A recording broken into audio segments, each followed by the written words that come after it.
একটা ঘুম আমারও হবে, যেই ঘুমের পরে আর চক্ষুগুলা খুলবে না। একটা রাত আমারও হবে, যেই রাতের পরে আর সকাল হবে না। একটা দিন আমারও হবে, যেই দিনে আমার আত্মীয় স্বজনরা আমাকে মাটির নিচে চাপা রেখে চলে আসবে।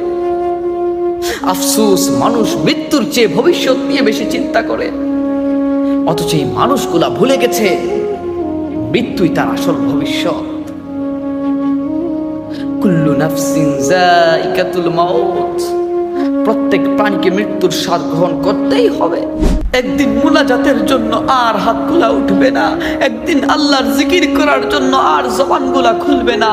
এই জবানের মধ্যে মোহর মেরে দেয়া হবে, এই হস্তদ্বয় আল্লাহর কাছে আপনার আমার বিরুদ্ধে সাক্ষী দিতে শুরু করবে। আল-ইয়াওমা নাখতিমু আলা আফওয়াহিহিম ওয়া তুকাল্লিমুনা আইদিহিম, সেদিন আমি তাদের মুখের মধ্যে মোহর মেরে দেব, তাদের হাতগুলো আমি আল্লাহর কাছে সাক্ষ্য দিতে শুরু করবে। এই কষ্টটা কিন্তু আল্লাহর একটা নেয়ামত।